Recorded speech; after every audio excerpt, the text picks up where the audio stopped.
Hey, what's up, everyone? Welcome to Adobe Live. My name is Annika, and I will be your host today. I am joined with Ana Duje for day two for turning your print artworks into prints. Yes, that's it. Got that right. Hey, Ana, how are you doing today? I'm good, Annika. Thank you. How are you?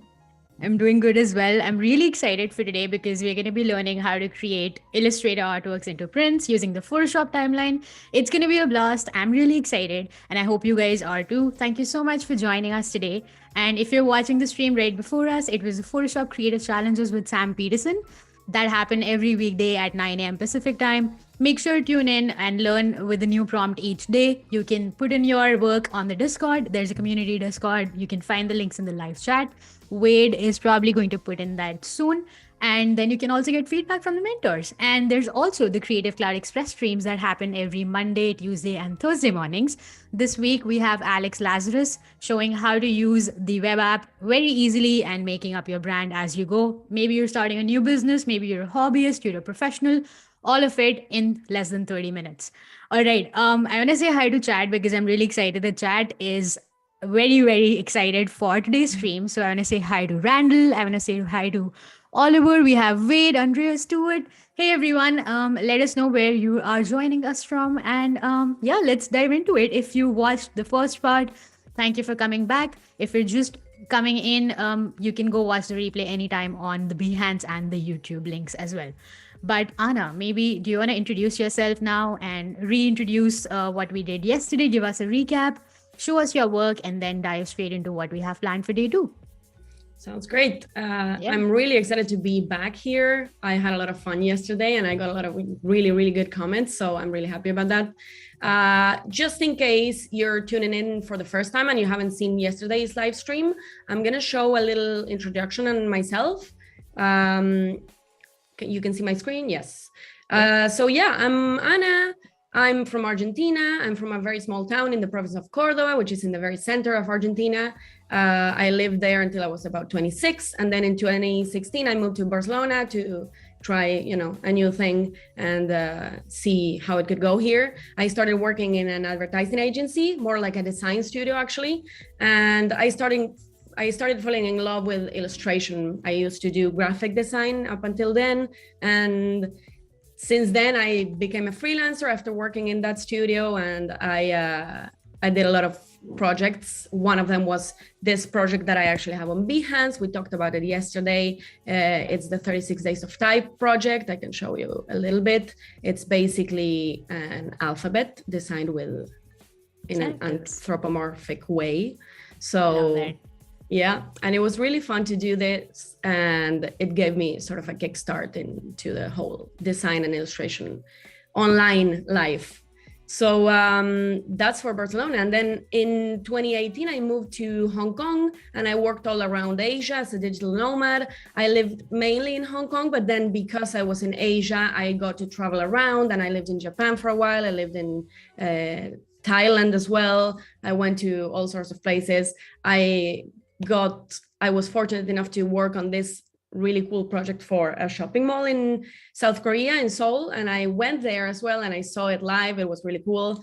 So yeah, since then I've worked for clients such as Adobe, Apple, Google, Nike, and many more, and I'm really having fun doing what I do. So that's pretty cool. There you go. Yeah. So that's it for me. And yesterday, just to do a short recap, we designed, I have it here. I've cleaned it up a bit for today.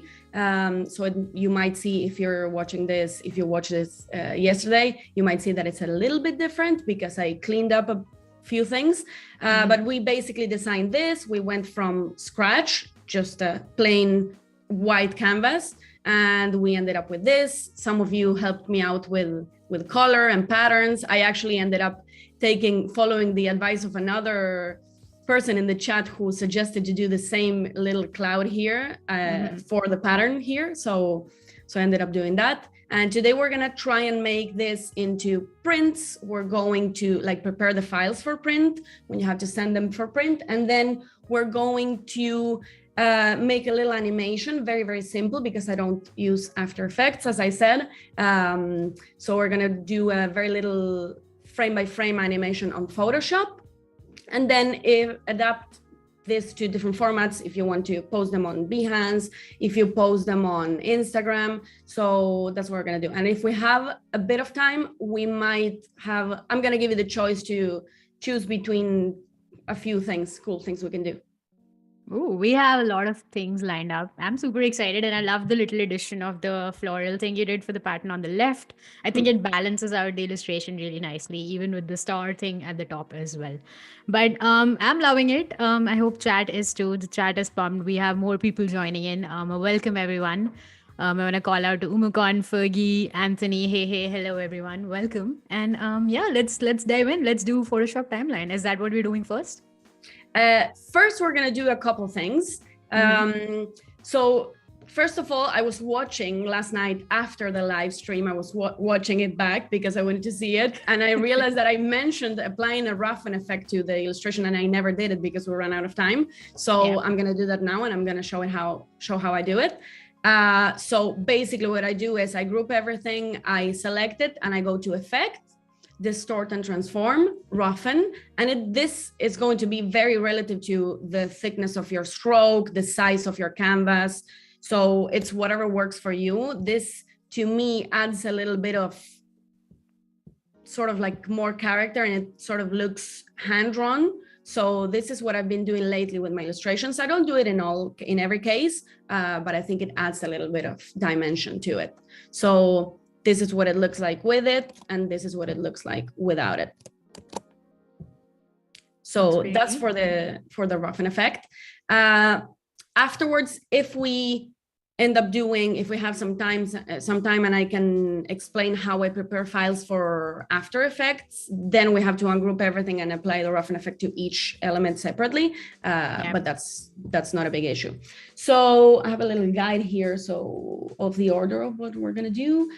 So maybe I think it would be nice to start, now that I'm already an illustrator, we could do some adaptations for Instagram and Behance, and I can show you, because I've heard from many people that they really like the way I present my Behance projects. So I actually do have a template for my Behance projects where I have, just each this is for the project, and this is sort of like the cover or the top part. Because if you can see one of my, let's open any project, see that I have pretty cool. Sort of a banner here. Yeah, I'm sorry, go ahead. I was just gonna say I have this banner here, and then I have this normal size for the other images. And then I also have a template for the text, because I like using this font. So it's very simple, that's what I have. So usually what I would do is, let's say I'm gonna do this as a project, even though it's just one illustration, and you would usually do it for a project that has more than one image. One thing, by the way, that has worked for me is to add 5 images or more in your Behance projects. That way you have more chances of, being featured and people seeing it, and having text as well is really good. Yeah, great tip there. I know there's a Medium article by Behance as well, which gives a lot of tips and tricks for your projects to potentially be featured. So that's also a good read. But yeah, I'm loving this template talk and all of the fun stuff to make Behance projects, because I feel like that's a frequently asked question. And yeah, this is exciting stuff. That's nice. So let's say I'm going to do a Behance project with this. So what I would probably do, well, right now I have the background blocked, so I'm going to unblock it, and then I would copy the whole thing and I would paste it here. Oh, it happens to be the same. That doesn't happen that often. That's neat. So I have it here. Make sure when you're working with strokes that you always have this in the transform panel, you have the scale strokes and effects enabled, because otherwise it would look very strange because it doesn't scale. So that here it looks very thin, right? The stroke. So, whereas if I do this, it scales it accordingly to the size of the illustration. So that's what I always make sure of when I scale my illustrations, and also when I send them to print, actually. So what I would probably do here is an animated GIF, which we're going to do later. But usually what I do is I animate something here on the top part, and then, but let's say we're just going to use this one, and then I would go ahead and just drop the same background here. We can just extend it and have it as a backdrop for everything. And then I would put details or whatever I want here. So we can have one with the full illustration. We can have one with, I don't know, the color palette even. I usually do, it's funny because when I was working with, in the design studio, each designer has their own way of dealing with the color palette. For example, some people would have it in a panel, some people would do like squares. And what I do is I just do circles, and I just go from the lightest color to the darkest color. Nice. Yeah. We had a question in the chat by Bruce. Do you save as a template in Illustrator to make a template, or is it just a .ai file that you use? It's just a .ai file, actually. Good question, Bruce, by the way. I mean, I just, I design magazines in Illustrator, and I don't use InDesign. I know how to use it. I can use it, but I just find Illustrator is just an extension of my own hands, so whatever works for you. Absolutely. I totally feel that. And yeah, Bruce, great question. I feel like you can use both according to what you feel comfortable with. Like, for instance, if you do a lot of thumbnails and you think you're going to use the same format, making that into a template file with all the elements other than the background image would be a good idea. But in this case, since everything is changing, I think .ai is perfect here. Yeah, that's a good point. Yeah. So what I would do is probably, I would probably have a white background here. Let's say if I want to present the color palette, and then I would do, this is a color palette. I'll probably add some text here. We're not going to do this, like there's no point in doing this, but just to show you how I would present a project. And then I would probably export the assets. I export the artboards, however you want. You can do JPEG or PNG, scale of 1, because it's already 1920 by 1080, I guess. I'm not sure what I have here. So yeah, okay. That's interesting. I don't know why I have them like that. So anyway, that's what I would do with Behance. Ideally, do you use a 1920 by 1080? That's what I do for everything. If I do, this is exactly that. But that's what I do by default when I start making an illustration, even if I'm going to make it into a print later. But I always like to have this ratio just in case for anything, and then I do the adaptations. But in this case, I think I may have done it because it looks better on Instagram, on Behance, sorry. Not sure why I have those measurements. It may have been because of some photos I had in some project, and then it stayed like that. I guess that's the reason. So so that's it for Behance. And then for Instagram, of course, you can do square, you can do, whatever you want, actually. You can do, I think it's 3:4, the ratio when you have a vertical image, for example. But then if I want to do square, in this case, I think it would look very small because, so usually I do 1200 square pixels. Yeah. So I would adapt this to that.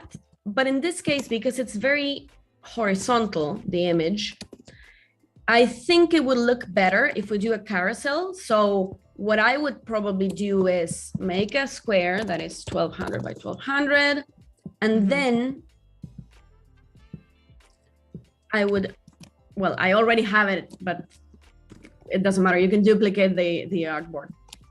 So what I do is that if you click on if you do Shift O, which also, by the way, might be one of my own shortcuts, I'm not sure. You can click on the square that you have, and then it creates an artboard from that shape in that same size. Yep. So I put the background in the background. And then what I would probably do is put these girls in the middle.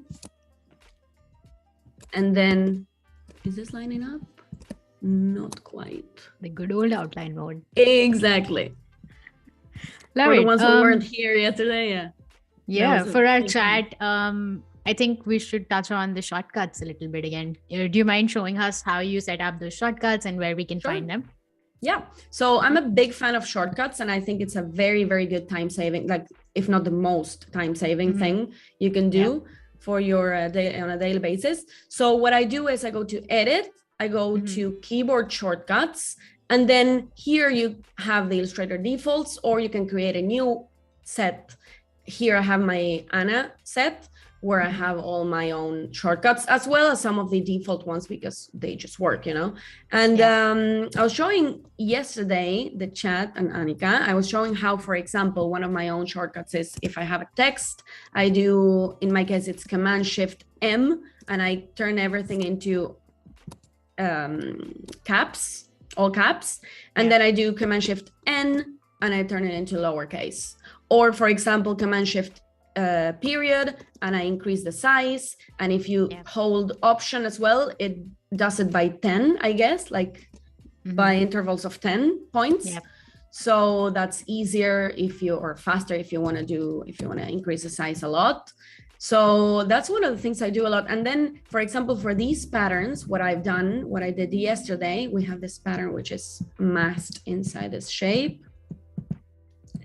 So, well, that's a lot of groups. So what I did here was just to create a circle, and then I duplicated holding Shift and Option or Alt, and then I do Command D, and then it duplicates it at the same distance as before. So that's probably the shortcut I use the most because I always do patterns, and that's very useful for patterns.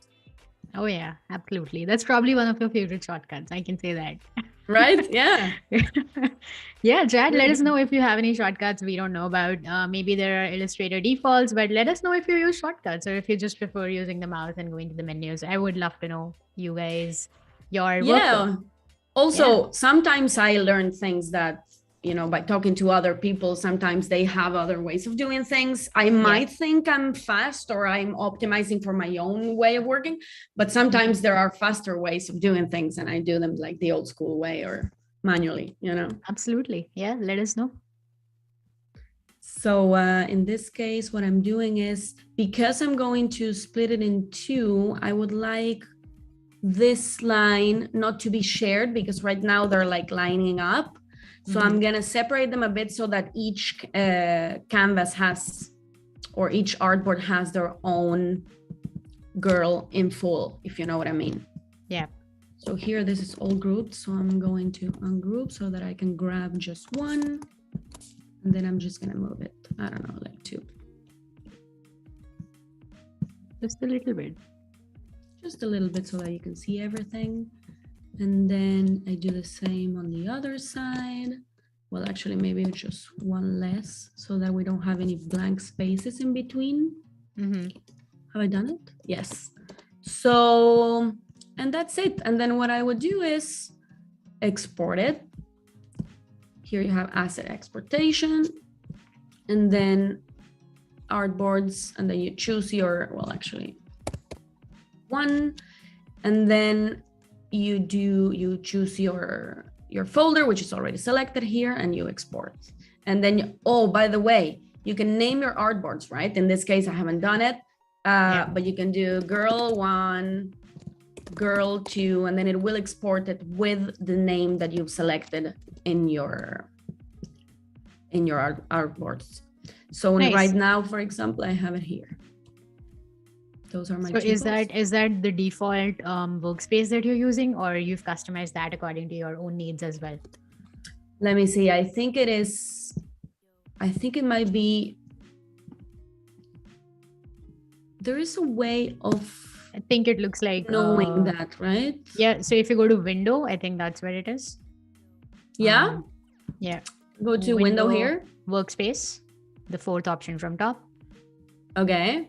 And then, oh, you're in the Essentials tab. Okay. So you're in the Essentials workspace. So if you guys watching and are new to Illustrator or don't know how to get all of these tabs or panels, you can go to Workspace Essentials and do the same.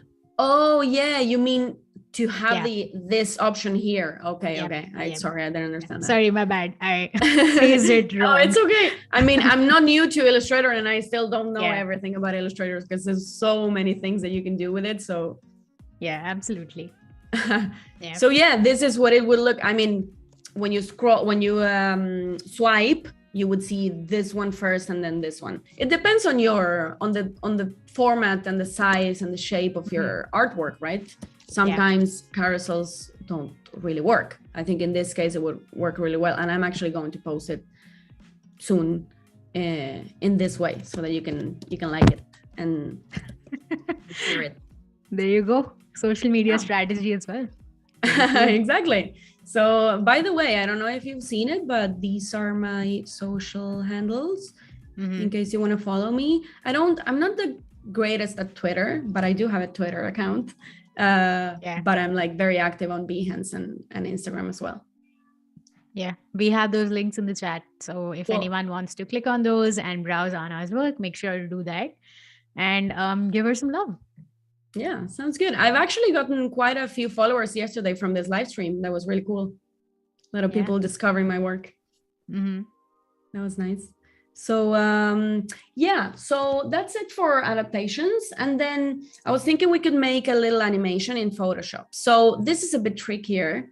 We're going to go back to the original format to use it. Nice. We have a lot of new people joining in. Hey, hello, welcome everyone. Thank you for joining. We have a few questions about the color. David is back for day 2. Welcome, David. He says a lot of color happened. Yeah, love it. Yeah. Hi, David. Yeah. And we have a question from Neil who says, what is the best format to print illustrations, EPS or SVG? What do you recommend?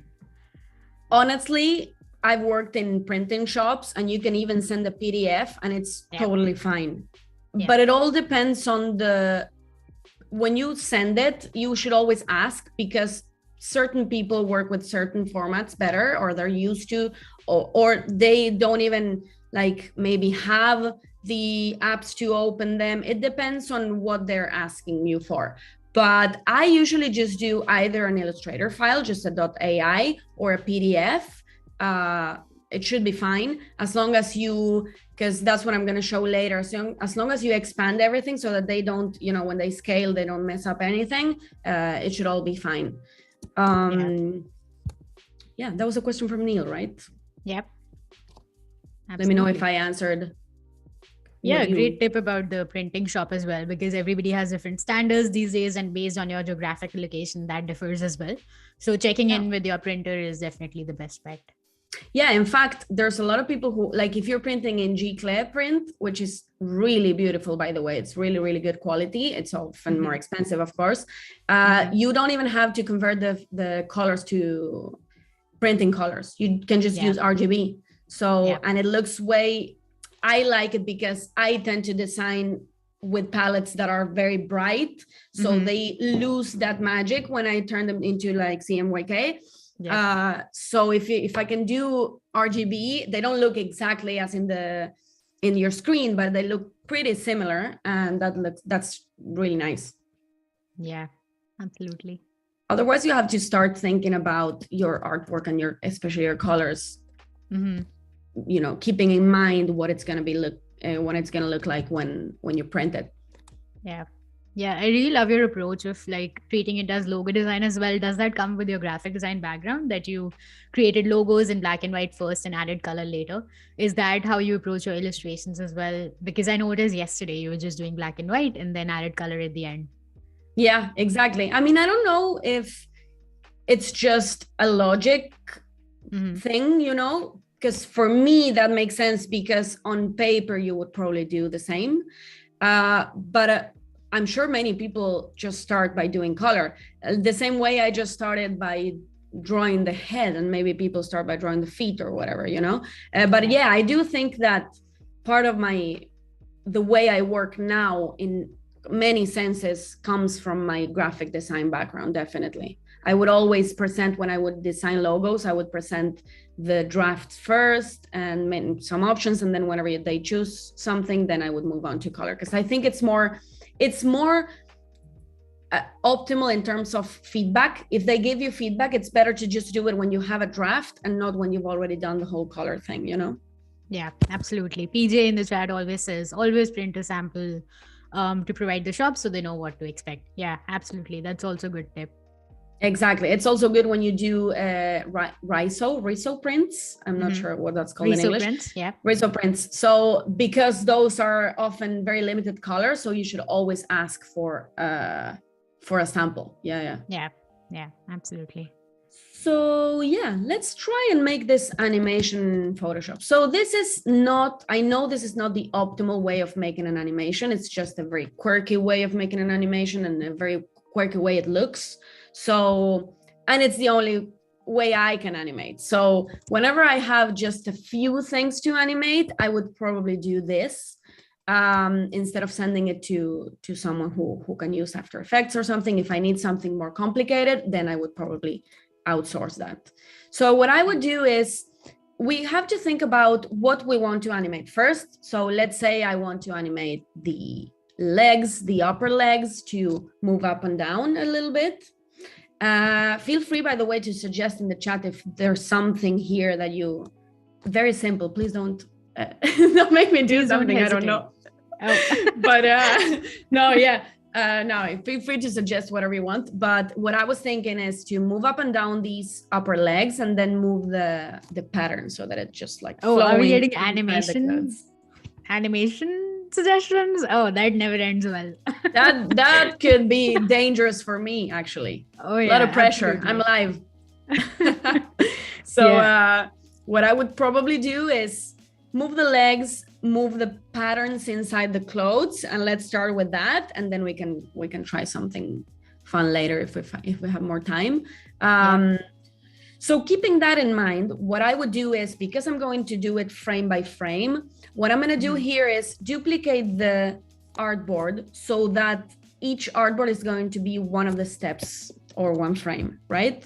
Nice. So in this first step, we have in this first artboard, we have the illustration as is, and then in the second artboard, which you can navigate here, by the way, down here, you see, you can see that, right? Yeah, we can see that. So in the second one, what we're going to do is we're going to move a little bit everything. This is like the very, very old school way of animating. I love that. Kind of cool. I really like it. Yeah, I really like it.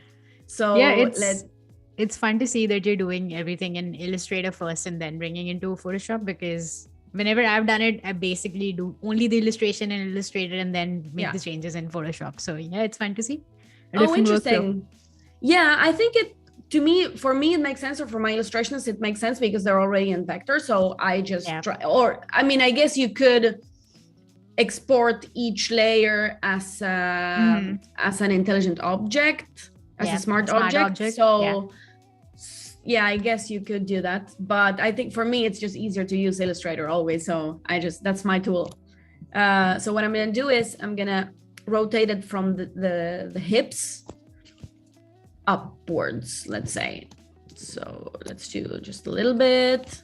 And then I would have to, oh yeah, I've grabbed something else. It's weirdly grouped. So it's okay. That's all cool. Select this. Let's find the groups. Let's find them. Yeah.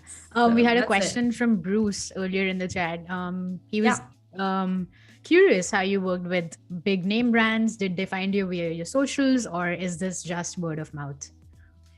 Something that we actually talked about this yesterday, and I think Behance may have been I think it's the most where I get the most traffic and where I get the most clients from, because they can find you. There's so much traffic in Behance that, it's obvious that they're going to find you there more than in your own website or wherever else. But I started getting, I think it was because I was uploading a lot. I think the key is just to post as much as you can in as many places as you can, and also try and leverage the the traffic of the places that you, or like the websites that you have, like Behance, so that, you know, it's just a number game. If you know, the more you post, the more they're going to find you. And I did mention this yesterday, I started doing this outbound strategy where I would basically text clients and see if I could get work from them. And it really never worked for me. For some people it has worked. So I'm not saying that like I have the recipe for success, but in my case, it didn't really work. So once I started uploading a lot of content, it just snowballed. I started with 36 days of type, which is probably the first thing I did, like the first big thing I did to get traffic to my Instagram account. And in my Behance, I already had some followers before because I own Behance. I have an account on Behance since like 2009 or something like that. But since then, it just started snowballing. And then one of the first big projects I did was the shopping mall in Korea. And then after that, because they had seen it and then they was in Asia, I started doing this Adobe APAC project, which I can show quickly in case you haven't seen it. And after that, it just started, you know, growing and growing. And luckily right now I have a lot of clients that I work with, and some of them are always new, like I always have a new one, and some of them I have worked with many times. In fact, in the case of Adobe, for example, I've done this project, and then I worked for Adobe San Francisco for their homepage, and I did these like very cute animations with Isaac Claramunt, who is an animator from Barcelona. So I did the illustrations and he animated them. So yeah, I just started getting clients, started like hustling, and then the clients came on their own after a while.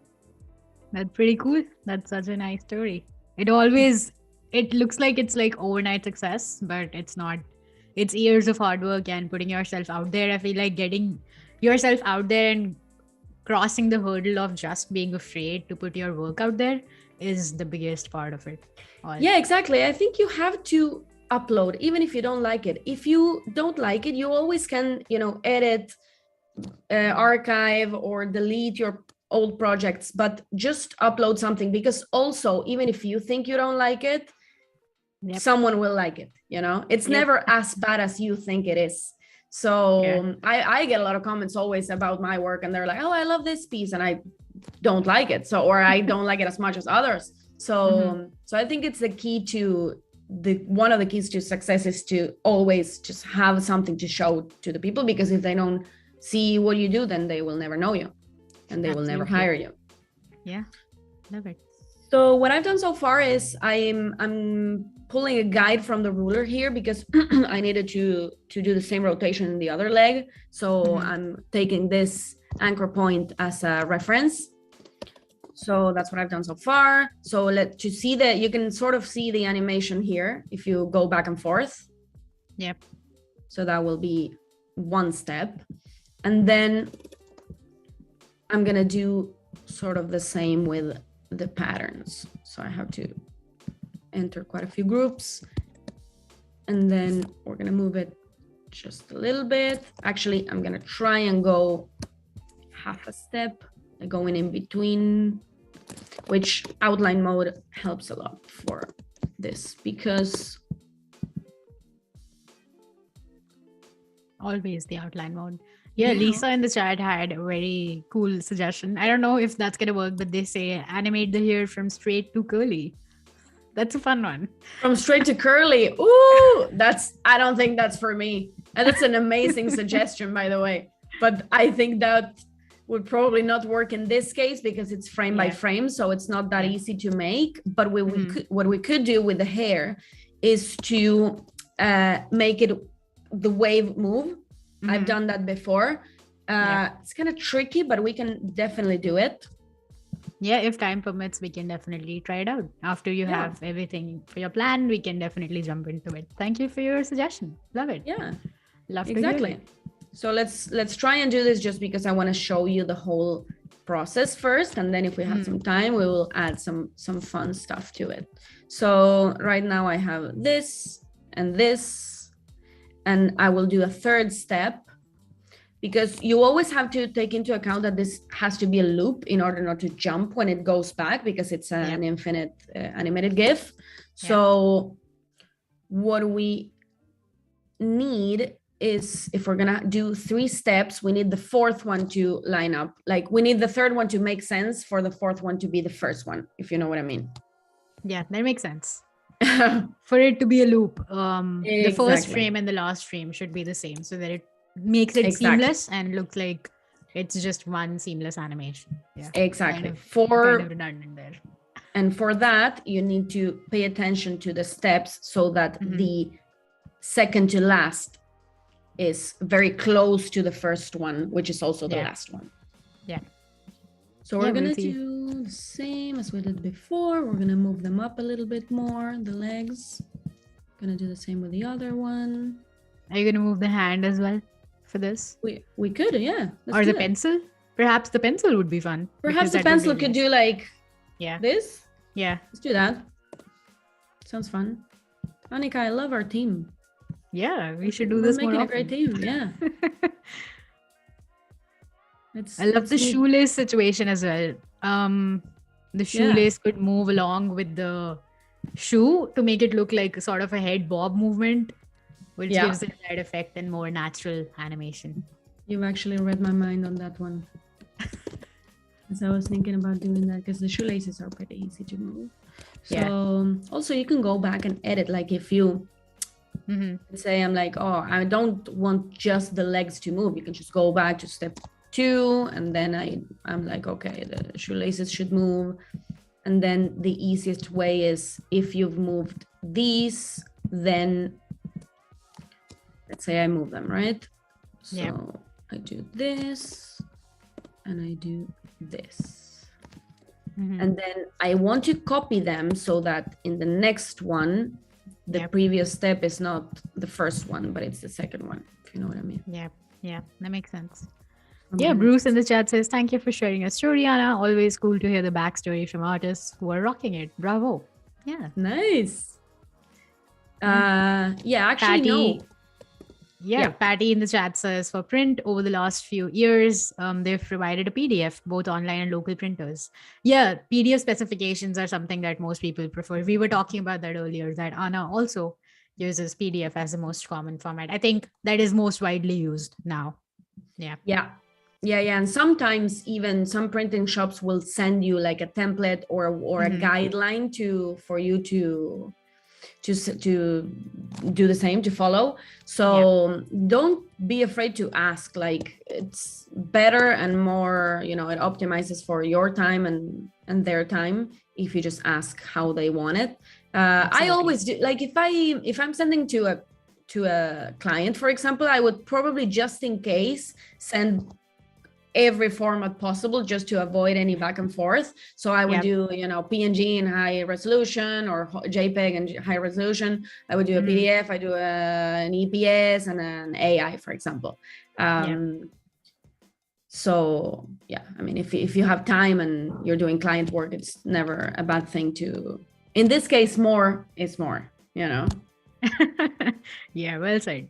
Unlike in design. Yeah.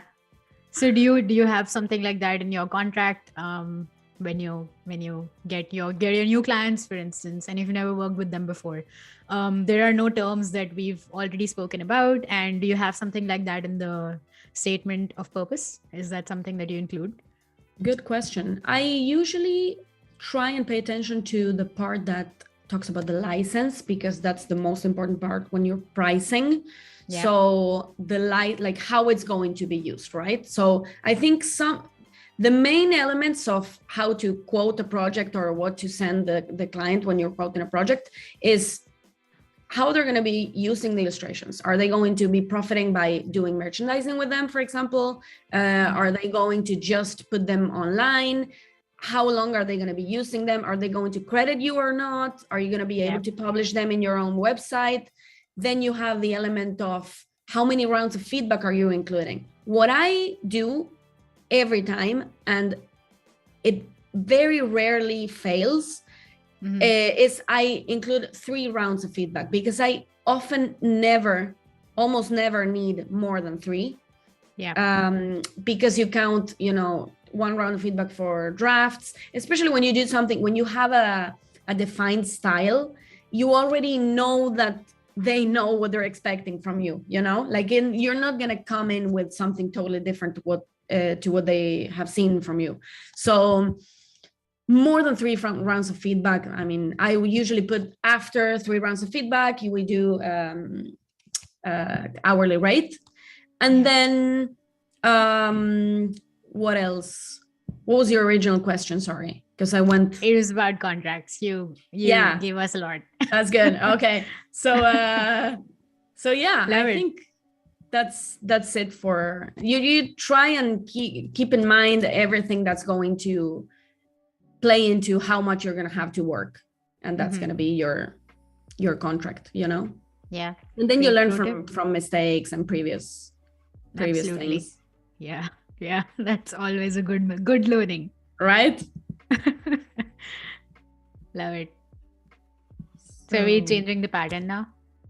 Yeah, exactly. So I realized that what I've done so far is just changing the legs and the shoelaces, right? Which I'm going to do the same with these shoelaces. But now I'm seeing that the pattern in the we're here in 1, this is 2, and this is 3. In 2 and 3, they look the same in the same place. So I'm going to move them again. So for that, what I've done is to copy and paste in place the pattern that I had in the first step, so that I know that I'm not going back to that one, but rather I'm moving it just a little bit further up. That's pretty cool. Yeah, we're about 50 minutes into this. Wait, 50 minutes? 40 minutes. We're about 40 minutes into the stream. And in like, about that 50 was fast. minutes. Yeah, that was fast. I got my minutes mixed up. But in about 50 minutes, we're going to be doing an artist spotlight. And we will be highlighting a creative from the community. So make sure to go to the artist spotlight tab right above chat to nominate yourself or another inspiring creative to for a future artist spotlight. We will be talking about that, so stick around for that as well. And just a friendly reminder, if you're watching this on YouTube, hop on over to Behance. This is where I'm reading the chat. I'm at be.net/Adobe Live. Yeah, back to you, Ana. Yeah, the artist spotlight is going to be fun. Yeah, those are always fun. I always look forward to seeing new styles and getting inspired by all of them. Yeah. So you can see here, for example, I've moved the pattern up. So what I'm going to need is more pattern here, because I'm running out of pattern, and you're going to see that. So I'm just duplicating the circles. Love it. Yeah. These are already there, so I don't need them. There was a question earlier by Andrea. How to decide on which style to focus on when you like more styles? I think then you should do all the styles you want. I don't. We were talking briefly about this yesterday. I don't think it's a bad thing to not have a defined style. I think it's a really good thing that you're actually, you know, versatile, and you can do many things, many different things.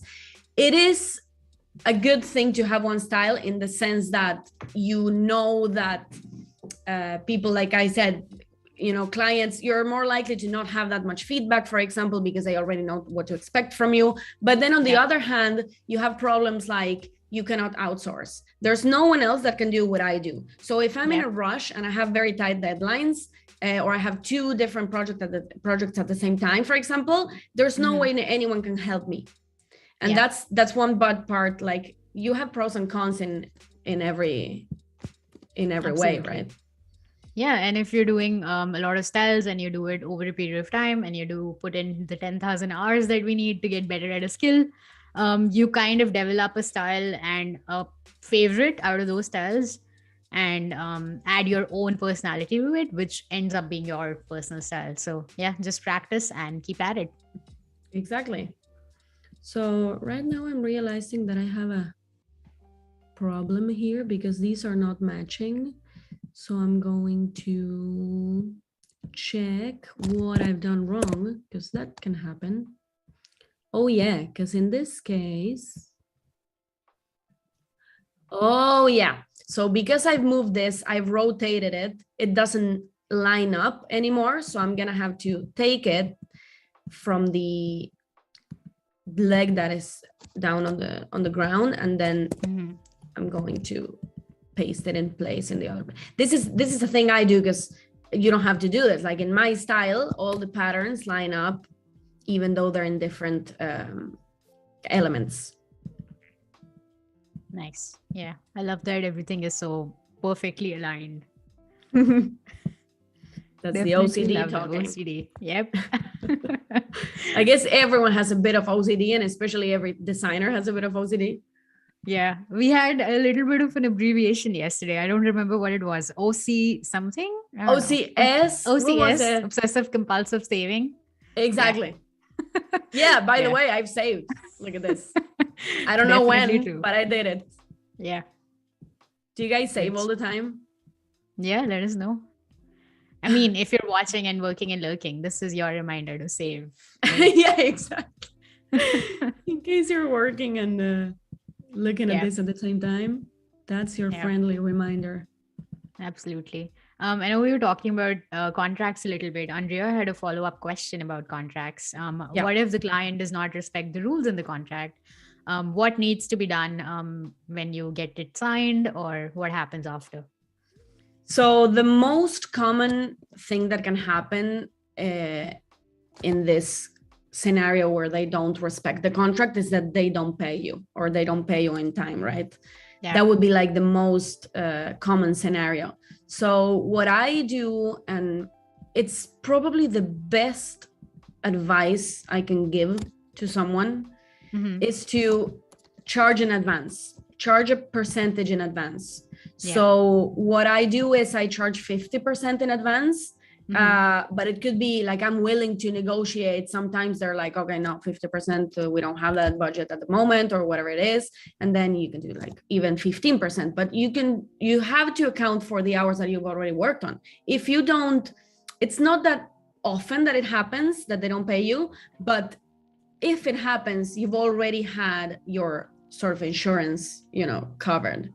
So I think that's one thing that you can do, instead of, it's preventing that from happening, instead of like trying to fix it when it already happened, But let me know, was it Andrea? Andrea, yeah. Andrea, if you want to give me any other scenarios, like something that you're imagining that could happen, because for me, that's the most common thing that can happen, but... Yeah, that is definitely the most common. Great tip about getting an advance payment. That's also something that new freelancers don't know about or don't include because they're too afraid of asking for an advance payment. But yeah, you totally worth the money, and don't let anyone tell you otherwise.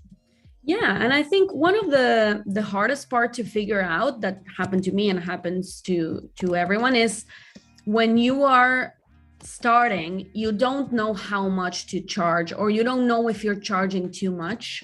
Actually, I don't think you should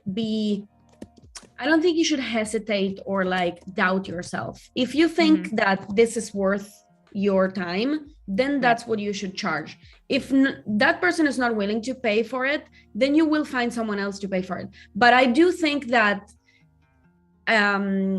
I mean, some people might disagree, but I do think that you do have to charge for your time. You can't just like charge coins for it, because that way you're not only damaging yourself as an artist, creators, but also the rest. Because if I'm charging, I don't know, 1,000 euros for a project, and then someone else is doing sort of the same and charging 10, then you're hurting me and you're hurting yourself, because how on earth are you going to increase your prices if you've already charged this person so low, right? Absolutely. Yeah, I agree to that 100%. And also I know a lot of illustrators and designers also increase their rates annually, because everything, you get more experience, and as you learn, your efficiency increases, and that definitely values in and increases your worth. So yeah, that's a great consider thing. that as well. Yeah,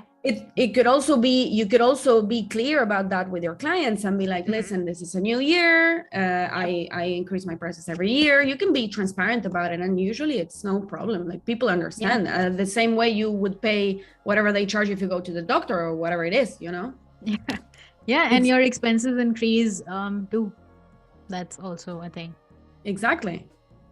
Life Yeah. costs increase. I'm just changing because I realized this is not quite white, so I'm changing the color here. So let's see, we have this, this, and this. Now it's fixed. That jump looks kind of weird though, but I'm not sure. Okay, so let's see if this lines up if we do a fourth step. So how are you switching to the artboards?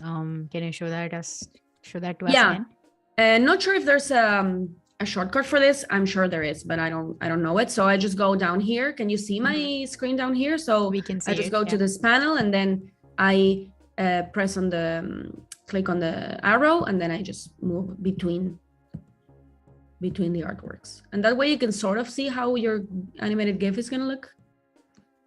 Pretty cool. Was that your question? Yep, that answers it. So yeah, let's see if I go here. Oh yeah, by the way, this is something I said yesterday. If you click on one of your artboards and you want to see it not full screen, but like adjusted to the screen, you do Command period, and then you have it. It's very useful. When you're zoomed in and you want to get an overview quickly, you do that, and it's pretty cool, pretty easy. Love that tip.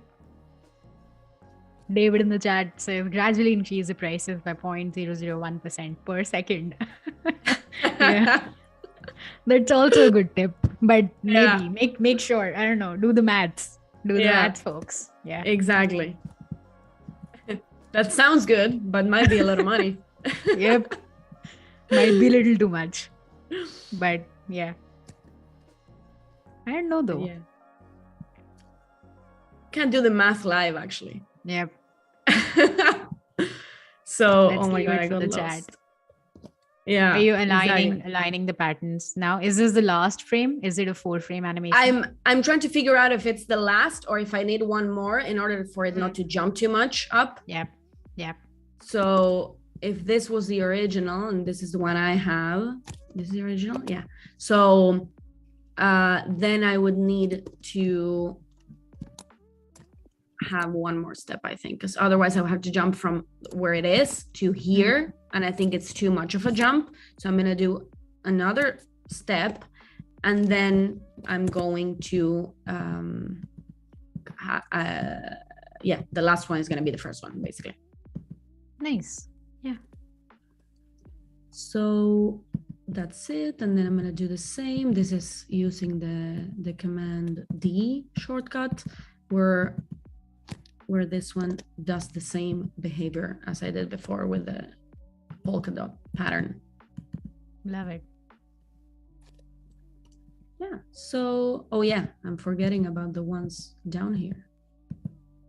Oh no, I didn't forget you. And then I realized that this pattern is it's on top of the shadow, and the shadow should be on top, because these were new. We created them new, so now they're appearing. Okay, let's see if that mistake is also in the other. Oh, don't tell me. Yeah, but don't tell me I did it wrong, because I think I skipped one. Like, I thought I was making a new one, and then I wasn't making a new one. So what I'm gonna do is I'm gonna copy it and then undo, because I messed up. It's all you know, part of the process. Exactly. We understand. Talking and doing can be hard sometimes. Yeah. Yeah, we love the chat also, and I love that we have so many questions in chat. If I'm missing any question, feel free to put them in again, or tell our moderator or highlight it, because there can be some questions we miss from time to time. But I'm sure I'm covering everything. But if it's anything, let us know. Yeah. Cool. So I'm gonna take the same shoelaces in step 2 and put them in step 4, so that it all makes sense. And then we're gonna do the legs in step 4, because the legs right now are non-moving in step 4. So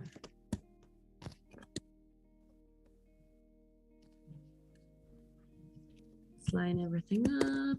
Perfect.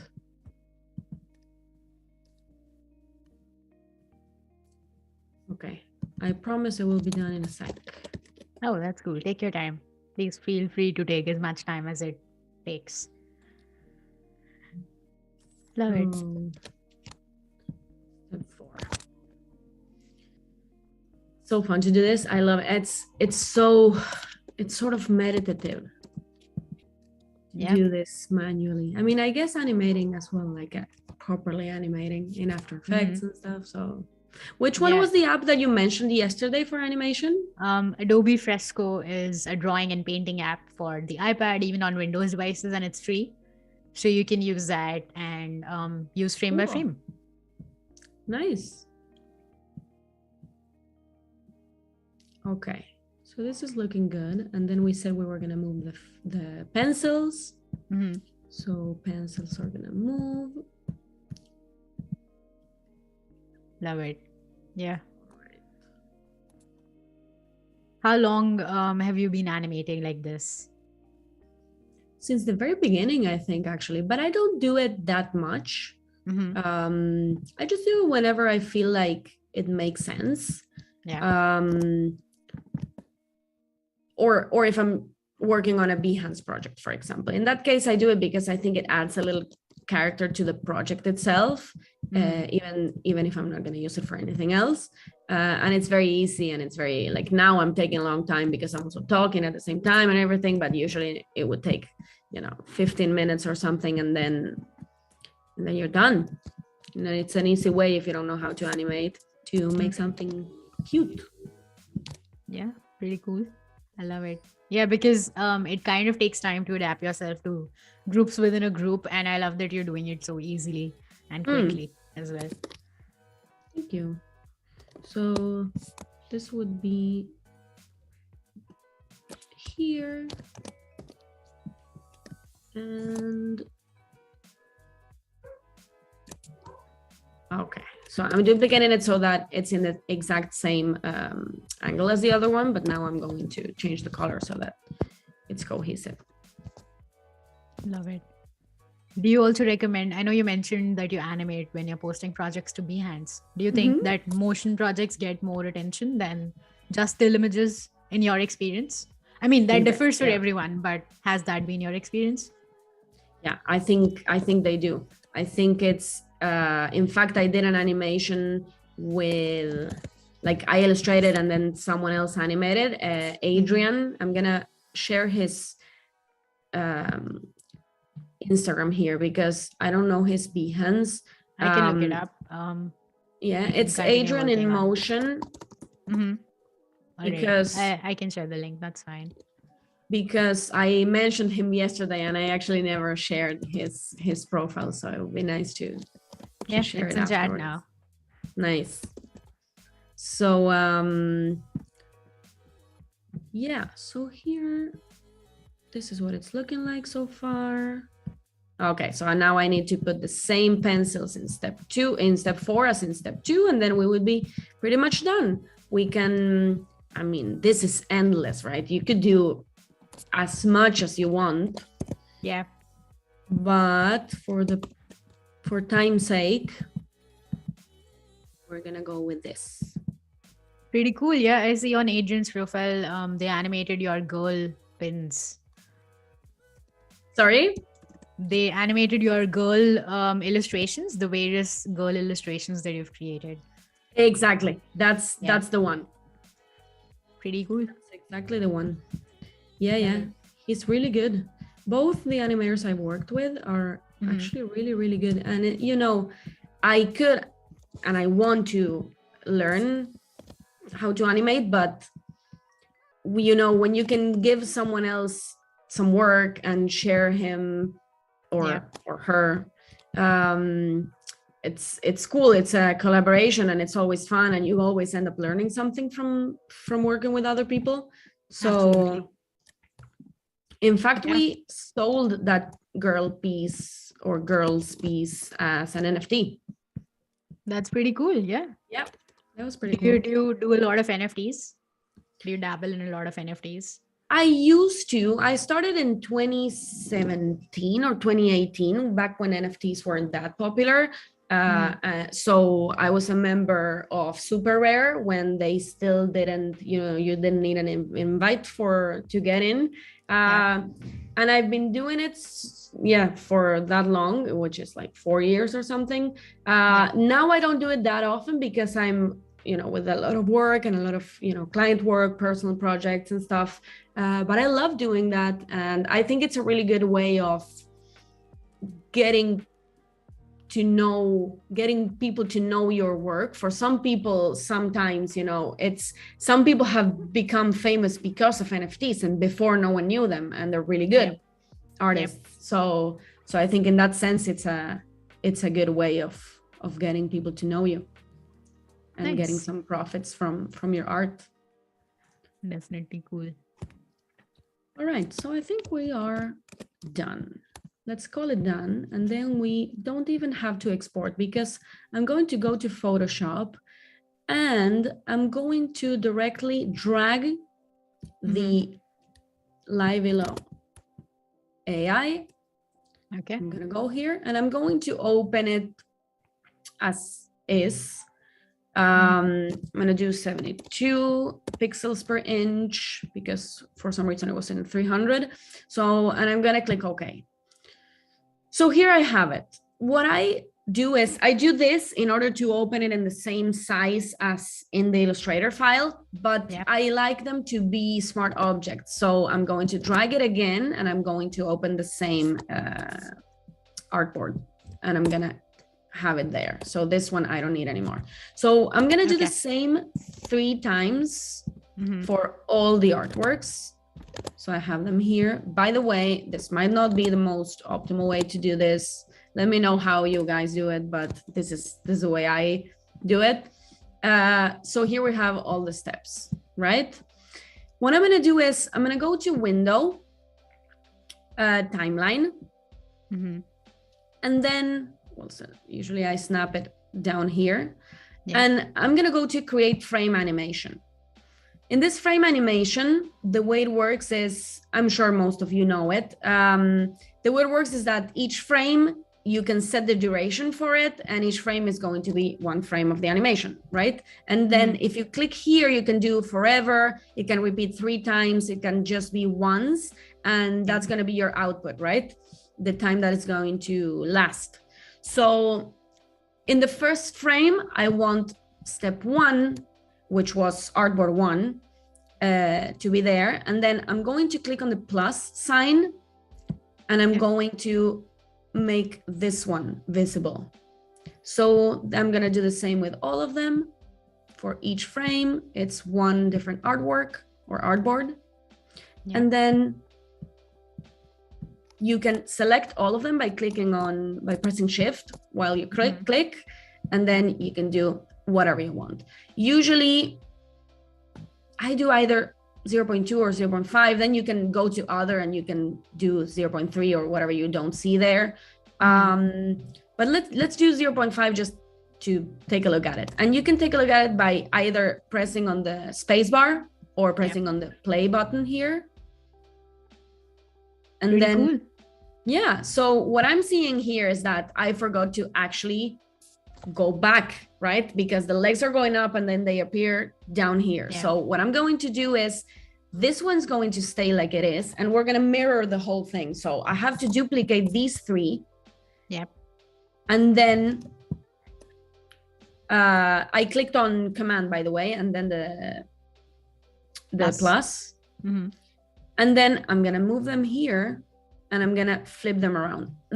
If you have a better way of doing this, let me know, because I don't know it. What I do is I do this. So if I have 50 steps, I would do this anyway, and it's not that time saving. Let me know if there's a better way.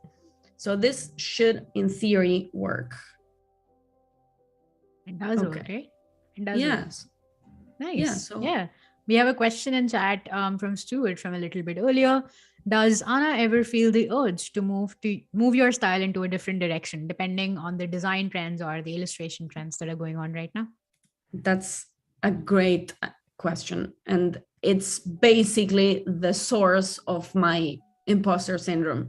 I do. I have periods of time where I think what I'm doing is amazing, and the next day I'm like, what I'm doing is not worth, you know, anyone's time. No one likes it, or like I go into this dark loop. But eventually, you know, the love I feel from people is what keeps me going. And yeah, I just love doing what I do. But it is true that I started in a time where this type of style, very exaggerated proportions, wasn't as common as it is right now. So dealing with people who either, you know, get inspired in your work, or get inspired in someone who got inspired in your work, or even someone maybe didn't know my work, but it just became a trend in a way.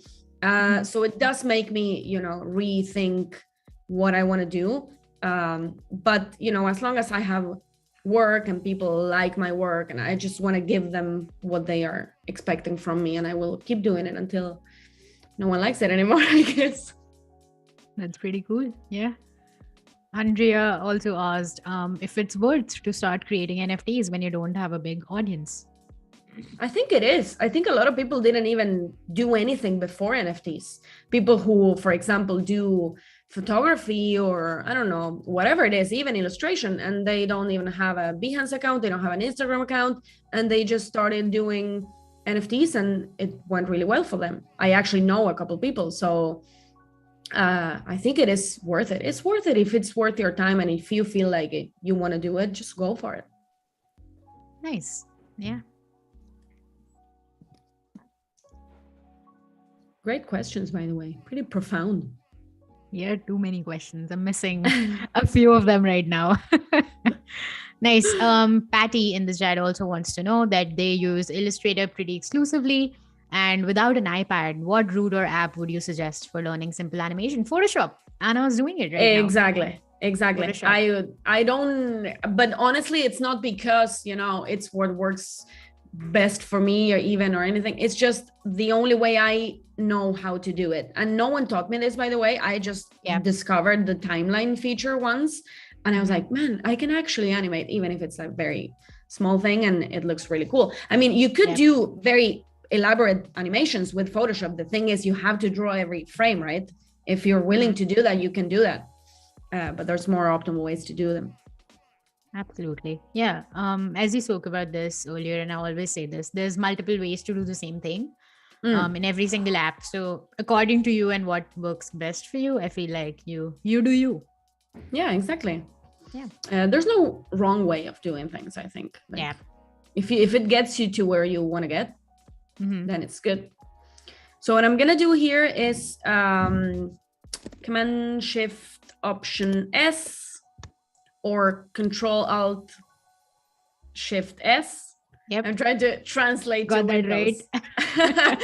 So what I'm going to do is here select GIF, and then we are going to make sure that this says forever, so that it's a loop, an endless loop, and then you just save it. As long as there's no, you know, issues with color or anything like that, this should be fine. And then I save it to my Adobe Live folder, and I'm gonna call it, let me know what I should call it. First person to suggest a name gets the name. Oh yeah, let us know what we call it. Yeah, love it. Stuart follows up and says, thank you, Anna, just shows it happens to the best of us, and keep on the path. It's a great clean style. This was according to the trends question. Yeah. Oh, pretty Stuart, cool. I'm flattered you called me the best of us. Love it. Yeah. Patty in the chat also says that someone suggested After Effects. Yeah, if you dive into After Effects, it's sometimes really intimidating for people just starting out. It was intimidating for me when I first opened the application. But Photoshop is a quick and easy way. I mean, go ahead, by all means, do After Effects if you would like to do more complicated animations. But definitely Photoshop is also a good dive into frame by frame. Yeah, for sure. All right, so if there's no Bruce suggestions... says colorful. Lisa says happy feet. I like happy feet, I have to say. We're going to do colorful happy feet. There you Why go. not? Love it. Thanks, Thank chat. you, guys. Love the chat. Yeah. Gotta love the chat. Yeah, great people here. Yeah, absolutely. We love the community here. And when Adobe Live is offline, we have multiple creative streamers showing us their process. We have all of them using different tools. So make sure to tune into those as well. Bookmark the page. Behance.net should be bookmarked. Hey, what are you guys doing? Watching this on replay. Of course.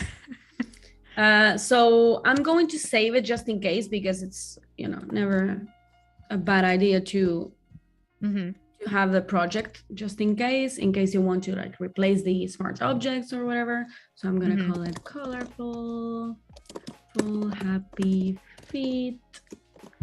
No, that's it. Done. So now let's take a look at our animated GIF. Of course, I could change the format and the adapt the size and everything, but just for illustration purposes, that looks pretty good. Cool. It's cute. Yeah, I love the lace moving as well. That's cute. So it looks like scissors. Yeah, so if you want to animate something more or want to make changes, let's say this is a client project, how do you go about that? Yeah, so usually, you mean if I have to prepare something for After Effects for someone else to animate, right? So what I would probably do is go ahead and let's take away these because we don't need them anymore. And usually what animators in After Effects need, the first thing they're going to tell you is separate everything into layers and name the layers. So in this case, for example, we're going to try and do it as quickly as possible. I'm going to ungroup everything, which is going to take away the roughen effect. Because it was applied to the group. So once you ungroup, it goes away. So I'm going to make sure that everything is ungrouped. And then I'm going to select everything, Command A, except for the background because we don't need it. And I'm going to apply the roughen effect again. If you do apply roughen, then it applies, instead of clicking on roughen, it's going to apply it with the same parameters as you did before. Yep. And so what I'm going to do is I'm going to take the groups that I want. So you have to think about how this is going to be animated. In some cases, you can decide it for yourself. Sometimes you're going to have guidance from the clients. Let's say they say, we want the leg, as I did in Photoshop, but in a more complicated way, we want the leg to move.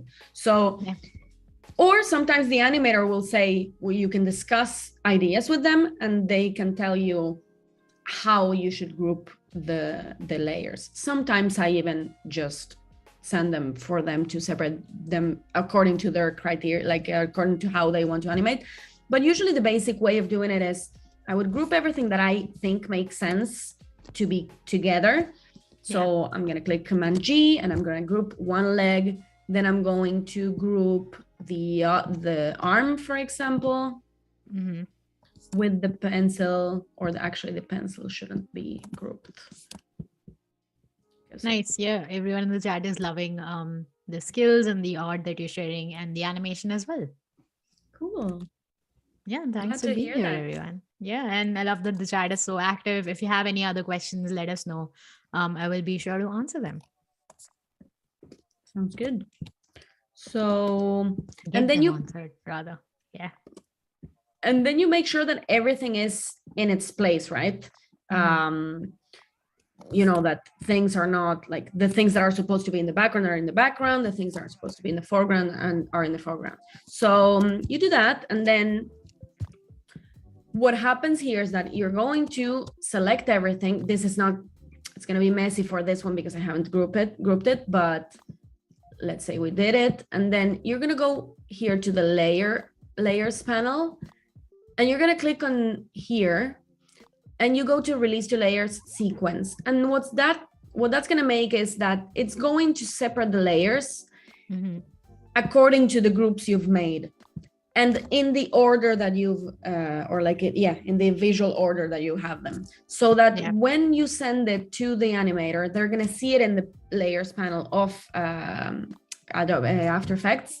And they're going to be able to quickly say, okay, I want to move the leg. I'm going to look for the layer that's called leg. And I know that leg is all in one group. So nothing's going to move everything's going to move in a proper way. So then you can double click on the names and say, this is leg, right, top, let's say. Let's call it like, this is right and this is left. It has to be cohesive. So make sure that you always name them the same. Like if I'm going to start with the word leg, then all of them start with the word leg, and then left or right, and then girl on the right, or whatever it is. So that's what I would do. And then I can show you, for example, something I did for Adrian, actually, with this NFT. And here you can see I have all the layers properly named, and everything is grouped as it's supposed to. And this is very easy for people who animate to have everything neat and organized. That's pretty cool. Yes. That's also a very nice looking illustration, very distinctive style. Thank you. This is actually based what we talked about yesterday. It's sort of based on one of my first illustrations, but the gravity defying there. Love it. Yeah, exactly. This would be really fun with the sort of wavy hair in the wind or something. It actually looked like this. It ended up looking like this. Let's open it. Oh, hey, look at that. Nice. Is that on your super rare? Yeah. That's my super rare. Oh, wow. Look at that. That is fun. That looks really cool. So, that's what we did for super rare with this one. And that's how I would prepare files for animation. So I think if you have any more questions about this, feel free to suggest. We can try and do something else, or I can explain something else. The other thing I was thinking is how I prepare files for print, which is, sort of the topic of the live stream. So what I do is I always, as I said, I started this in 1920 by 1080 because I always like to have a digital version of, like a standard digital version of my illustrations. Then I do adaptations for different formats, everything in RGB, everything in digital format. And then I'm not that organized in that sense, because if I have one file, I just have one file with all the artboards being different sizes for any other format I want, but you could also save them as different files, right? But for print, what can happen is you can either send it in RGB if you're doing G-Clay print or any other printing method that asks for RGB colors.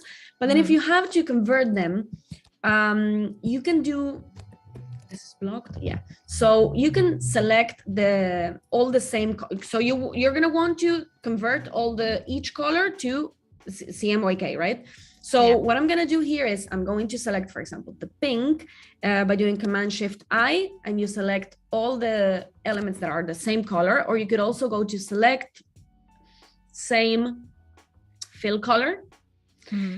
And with that, what you're going to do is, of course, because I want to keep this one, actually, I should probably copy it and go to a new print format. And let's say your print is A4, let's say, right? Yeah.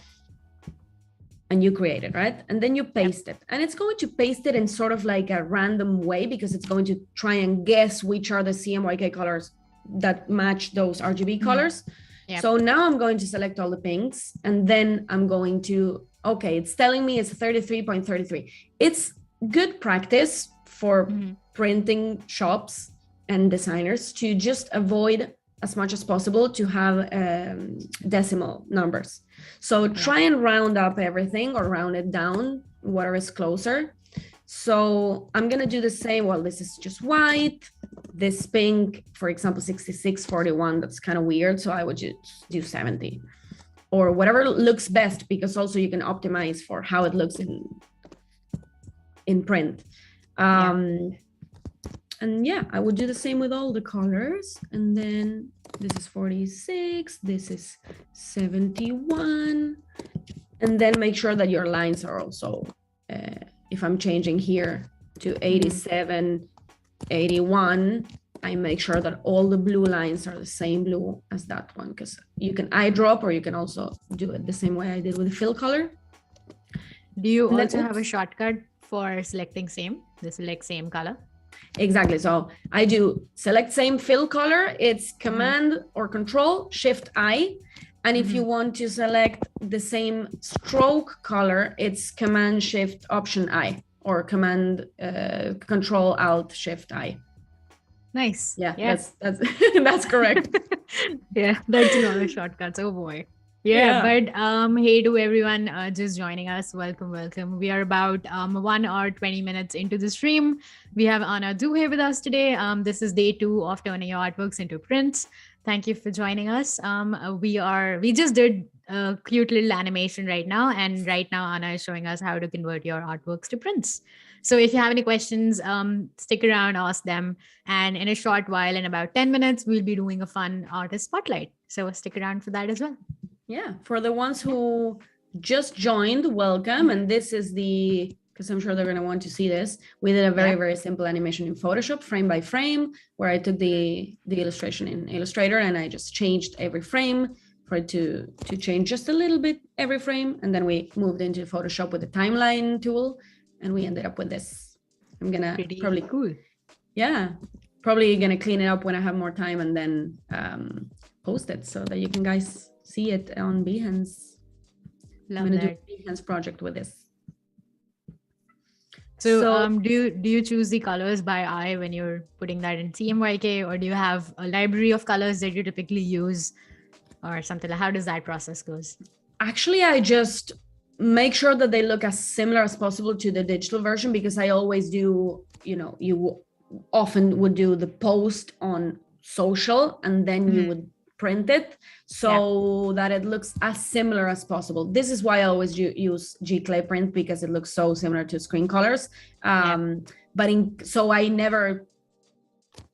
very rarely have to do this conversion of colors, but just make sure that it looks as similar as possible, or it looks as good as possible in print. Of course, it's never, even when you convert them to CMYK, it's never going to look the same in screen as it does on print. But yeah, that's why you also have to make sure that you go to a good printing shop and you get the samples, as someone suggested before you actually go with the whole collection. If you're printing a magazine or something, that's actually pretty important. Absolutely. Our Rose from YouTube. Hey, hi, thank you for joining us. They ask, do you also draw on paper and scan to computer? Actually, I don't. We talked about this yesterday. I'm not that good at freehanding. I used to do it when I was a kid, and my dad is really good at hand drawing. I didn't really get that gene. But I think it's a matter of practice, because I used to do it when I was a kid and I think pretty good, and now I just can't do it. I do it only when I have a very, very tight deadline. If I have to do something really, really quick, and that's when I use my tablet. I have a tablet here where I can draw. It's sort of like a paper-like tablet, so it feels like you're drawing on a notebook. But no, actually, the drafts that I send to the client, the first step that I send to a client whenever I'm doing a client project, is just this, but in outline. Yeah, that's my hand draft. Absolutely. Yeah, definitely convert everything to outlines. And even if you have text on it, don't forget to convert it to outlines, because you never know, your printer might not have the same font. So yeah, always a good practice to do that. Really, yeah, exactly. I don't often use text, but when I used to do graphic design, I would do this all the time, because if they don't have the font, even when you send the font in the same folder, sometimes that can lead to no good. So yeah, what I'm doing here is I'm resizing so that we can have this print in an A4 format. Of course, I'm doing it wrong, because it should be a horizontal A4 format. So I'm going to properties and I'm going to landscape. And then I'm going to resize everything. Again, make sure that you have scale, strokes, and effects enabled so that it all scales accordingly. I know how weird thicknesses of strokes. And then I'm going to adjust the background. So this is if you want to make it bleed print, which means that the background is going to go all the way out to the sides and the cuts of your print. So we're gonna work on that. But usually what I would do is I would take the background and I would, add a white border because I think it looks neater. For which I would have to make this a bit smaller, and then I would make sure that you don't do this because it's going to look thinner here because it's not a square, right? It's a rectangle. So what I would do is, if this is 296 and 3, why is that though? That's the size of the A4 size, I think. In millimeters, I think that's the denomination. Yeah, that's true. That's kind of weird, but anyway, let's say it's 30. So let's do 20. Sorry, it's 30. So let's do 28, 1 centimeter on each side. And then, sorry, we're in millimeters, not centimeters. I'm going to change it to centimeters because it's easier. So 28. So that's 1 centimeter on each side. And then here I'm also going to take 2. So I'm going to do 19. And that makes it, well, I should have on all sides. Exactly. I should have clicked here, but anyway, we can fix it by centering it here. Yeah, exactly. So then there you have it. But if you want to do a bleed print, what you have to do is you take this. This is the way I do it. As we said, as Annika said before, there's many ways of doing this. The way I do it is I take this because I know it is the size of the canvas, and then I go to Object, Create Trim Marks.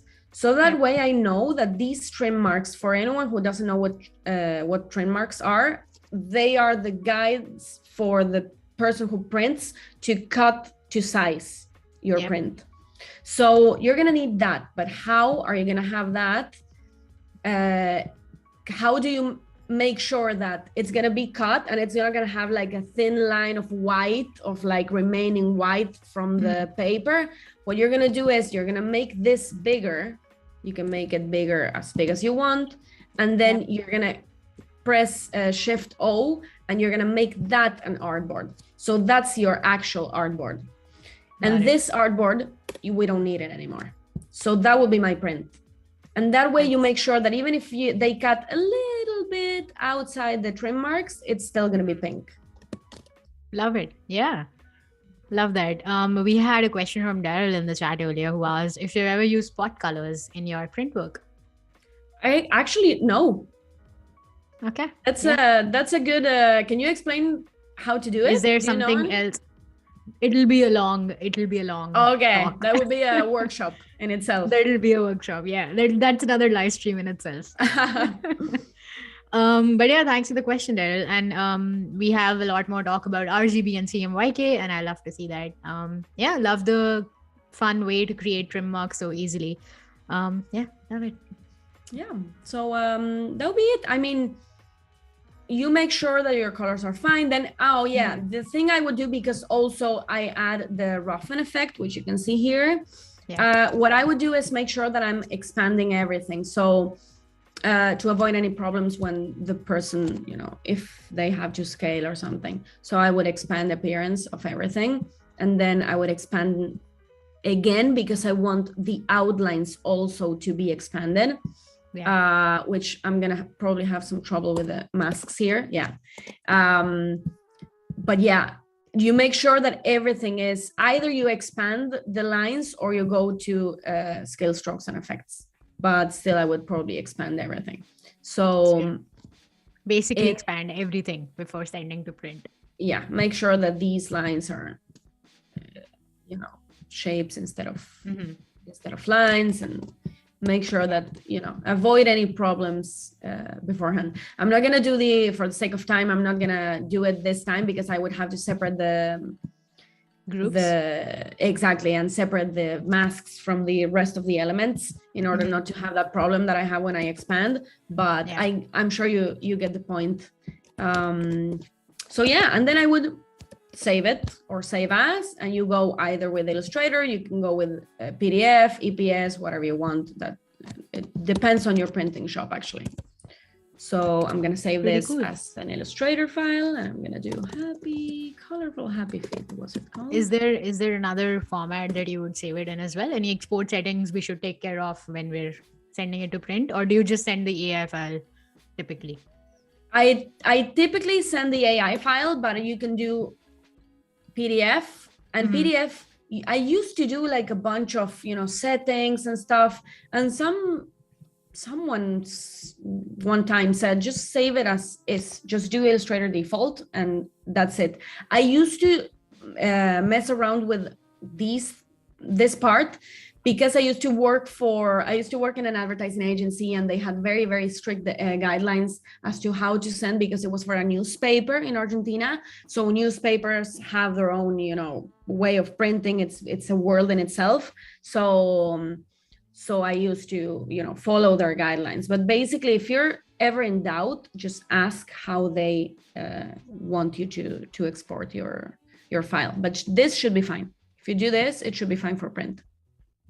Love it. Yeah. And is there a resolution you typically print at or recommend for printing? Yeah. So exactly, that's a great question, actually. When you're creating your CMYK, always make sure that it's in 300 ppi, which is the high resolution for print. If it's a huge print, you don't have to, because also it would take a lot of computing power from your computer, and also you don't need it. If it's a really, really big print, like a billboard, it can be 72, but if it's a small print, you always have to make sure that it's 300, and check your measurements and everything. So yeah, I think that would be pretty much it. Cool. Let me know if you have any other questions. Perfect. Yeah, keep them coming in chat. We love to hear the questions, and we are about time for our artist spotlight. So let's switch over to the artist spotlight for today. If you're just joining us, if you've never been here before, thank you for coming, and welcome to the stream. We are about at the 90-minute mark for the stream, and we do an artist spotlight to highlight the community. We have the artist for today. Hey. Yeah. We have seen Naeme. I hope I'm pronouncing that correctly. We are highlighting Naeme, who is from Seoul, Korea. Hey, thank you for submitting your work to us, and let's look at some of their projects. I'm really excited to showcase their work. Yeah. This is so cool. I actually discovered this work when I was living in Hong Kong. I was walking around. I don't know what I was doing. Probably went to a pub or something, and I saw this massive wall that was so beautiful, and I'm pretty sure it was either this one. Well, let's open this one anyway, because I really like it. Yeah, Hong Kong wall, 2017, and it was actually in 2018 that I saw, and I was like, oh man, this is so beautiful. And I looked up the name. So I looked them up on Behance, and that's how I managed to find it. And I wanted to showcase this work because it's so cool. I love that. Yeah, it's very eye-catching, and the colors all work really well for the murals. Definitely. It's sort of like eye candy. For sure. Yeah. I love the little signature at the bottom as well. Really cohesive with the line weight. And it's so hard. Is this like a real painting? Did they paint it? Yeah. This is a mural, and I think they do a lot of murals. Mainly, it's like their main canvas, or like way of working. I think they had a lot of help here. Probably some friends or artist friends. Love it. Pretty cool. It doesn't look like they use a projector for it as well, so that's commendable. Yeah, exactly. That's amazing. Exact. Working in such a big scale is such a challenge. I've always wanted to do this, but I'm not sure if I could do it. I think I would probably need a projector, especially because this work is more organic, right? In my case, it's more geometric. Precise. But this is so cute. I love it. I love the very complex. It reads as very simple, but you can tell there's a lot of work into it, Absolutely. Yeah. The little details with the bag, the dog that we saw earlier in this project, and the hat, everything. I mean, it's so cohesive, but at the same time, very detailed. Love it. And I love the color palettes. We were talking yesterday about how I struggle quite a bit with color palettes, even though, it may not be perceived as that, but this is such a great coherent way of using color. I love it. I think it's amazing. Yeah, and it's mind blowing how they use just the geometric shapes to create every single piece in there, which is so Yeah. cool. Yeah. Love the faces. Yeah, yeah, they're really fun. So I cute. love how they have basically some of the shapes lend itself to different pieces. Like Yeah. the lips or the eyes are maybe common, but you can never tell. That's pretty cool. Yeah. That's a great observation, actually. Let's Yeah. see. Let's look at some more. Yeah. Really like What else is here? That's the funny one in how the they center. managed to make something popular into like to Yeah. read it as, you know, Alice in Wonderland or Beauty and the Beast, but keeping the style. That's pretty interesting. Yeah, let's take a look. Beauty and the Beast. That is so fun. I love it. That's so cool. I used to love this movie when I was a kid. It was Love my it. favorite movie.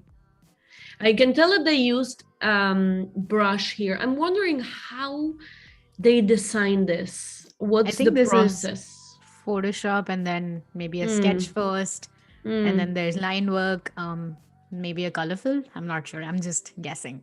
Yeah. But Oh yeah, looks it does like say it. Photoshop. Yeah. Yeah. Photoshop Epson and scanner, scanner. Oh, pen. maybe this is a paper and this is traditional. That takes it to the next level. Because maybe what they do is they hand draw it, and then they Color sort in of. Photoshop. Yeah, exactly. Yeah, that's probably So the thing. cool. Let's see Yeah, some there more is. recent work. Yeah. There's this. Oh, I thought it was a plate. Let's see. Oh, that's so cool with the. This is gravity defiance, eh? Yeah. Yeah, the upside down. Love it. That is such a great idea. Oh man, this is the kind of work that makes you think, you know, how didn't I think of this? Yeah. Why didn't I think of this? What? I should have Why? done this. Yeah. I really like the distinctive if we go back to their projects. Yeah. Oh, there's on a skateboard as well. Pretty cool. Should I go back to the Yeah, profile? yeah. The third one in the first row. Yeah. I thought that doesn't have any line work, which is Oh yeah, really that's true. different from their style. Which I really That's like. true. And how they managed to still Yeah. make it readable as, you know, the same person doing it, right? And Yeah, also they're there's using half tones dotted as well. pattern. Yeah, exactly, Yeah. half tones. Yeah, pretty cool. So cool. Oh, was it the lunar ear? Looks like a lunar ear illustration. Oh, maybe. What is If it? that's a tiger. I'm not It's sure. just I think it is a tiger, yeah. That's so cool. Yeah, people in chat, if you don't know what we're talking about, this is the artist we're highlighting today. There is a link in chat. So make sure to click on them, give them a follow. They have really amazing work. And if you want to nominate yourself or an inspiring creative that you know of or from the community, make sure to go to the artist spotlight tab right above chat where you can put in their links and other details to be highlighted in a future artist spotlight. Is there anything else you want to look at from the Instagram or the Behance? But if not, we can go back to your screen then. Cool. Yeah, really, really, really good work. So yeah. So we do have a bit more time. How long do we have? 23 minutes? We have, 20 minutes. So I can give you guys the option to, you know, choose what we can do for these 20 minutes left. I was thinking maybe I can show you some, you know, when you do graphic design, you do guidelines on how to use and how not to use a logo, for example. I've done illustration guidelines. I thought that might be a bit useful for you to know. Or the other option is making another quick illustration, not as complex as this one, but something that we can make in 20 minutes, hopefully. Yeah, So let us know, chat. let us know. Option 1 is illustration guidelines, and option 2 is making another illustration. I personally feel that, okay, I won't bias the chat. I'll tell you later. Yeah. I want to know, though, what you're thinking. But yeah, let's wait a bit. Yeah, let's wait for a bit for the chat to reply to us, and then we can dive into it. People haven't told us where they're from today, where they're watching from. Yeah, they're just loving your work so much that they don't have time to tell us what time is it over there. Wherever you're joining us. Yeah. Yeah, we already have options coming in. One is definitely winning. Poll? Do we need a poll? Yeah, Wade, if you can make a poll for us, then we can have some votes. But yeah, I am also, now that people have already said their choices, I can maybe bias them a little. But I also think that the illustration guideline is a very, very cool idea. I've never seen anyone explaining that. And personally, I think that would be really cool to see. Cool. So should we go with that? I think Wade is making a poll, but everyone is still agreeing on guidelines. So I'm not sure if we need the poll, but let's wait a bit more. Let's wait for a bit. Yeah. Is there anything else you would like to share about your process? Until then, we have about a minute until we get a poll coming in. People are sharing where they're from as well. Pretty cool. Yeah. So where are they from? There's people watching from Canada, Spain. Nice. Cool. Yeah. I think yesterday we've covered pretty much everything I do on a daily basis. Of course, you never have enough time to explain the whole process that goes on in your mind. But it's been pretty fun to work on this, actually. I just really like it. See the difference between the RGB and the CMYK samples. This is really, really nice, but once you see the screen colors, they just pop so much. And that's why I love printing in the G-Clef, because it looks so much more similar to the screen colors. Yeah, that's pretty cool. Do you have some of those prints on your shop as well? That you're planning to reopen? I used to, exactly. Now it's not open anymore. But I used to have some prints that are also posted on Behance. I think all of these are on Instagram and Behance. They're sold out, so I'm gonna have new ones that you're gonna be seeing pretty soon. What I will have that is already on the shop but they're not available are the pins, and I actually have them here. Oh, hey, nice. Here. So I was thinking, yesterday we came up with the idea of doing a giveaway of one of each. If you follow me on Instagram, we can get to it and soon do a giveaway for those following. Love it. Yeah, we love giveaways here. Go follow Ana on Instagram. It's Ana.Duje. Is that it? Yes, exactly. Nice. The votes are coming in. The votes are flying. I love it. We have 10 votes for illustration guidelines and 4 for another illustration. So yeah, I think illustration guidelines is winning. I'm going to call it in the next 30 seconds. Let's wait for the next 30 seconds and then we'll jump into guidelines. Yeah, we're seeing a trend here. Yep. I biased everyone. I did that on purpose. You're an influencer. Sure. Okay, let's see. I'm gonna refresh for one last time. It still says 70% votes for the guidelines. Cool. So let's go for that. Let's do it. All right. So thanks, Wade, for the poll. Yeah. Wade, so I've done rating. Supermod. Wade. So I've done guidelines for a few clients. I thought it was fitting that I would show Adobe guidelines since we're doing an Adobe Live. So the way I had never seen this before. I started doing it. I just came up with it. Not sure if I'm I'm sure I'm not the only one that does this, but I came up with them because I'm very organized and I like people to understand my process. And it's always very hard for people to understand how you use, your illustrations are your own and they don't know how you work with your own illustrations. So when you're sending something to a design team, I think it's very useful to have these guidelines. And in fact, they've been very appreciated by the client in all the cases that I've done them, because it has helped their design teams to understand better how to use them and know also what not to do, right? So in this case, it was Adobe Creative Cloud for teams, where we made some videos and a toolkit of illustrations. So I just did a presentation, and then I put, I think it's 1, 2, 3, 4, 5, 6 sections, right? So what I did is, let me make this full, actually, I'm gonna open it. Yeah, let's do it. Full screen. Everyone's loving that the guidelines one. Oh, cool. Yeah, I think it's very useful. The other day I was showing this to a friend who was also doing some illustrations for a client. And I was like, are you doing guidelines? And he was like, huh? What? And I'm like, What is that? what? So I showed Now him. you can tell them that, hey, watch my Adobe Live replay, and then you can learn all about it. Yeah, exactly. So what I did is first show the color palette. It was actually a color palette that they had suggested, and then I just sort of tweaked the colors to make them fit. We have a dark version and a light version of each, and always make sure that you put all the values. This is the hex value, and then you have the RGB, because were always going to be used digitally, so they didn't need CMYK colors. Nice.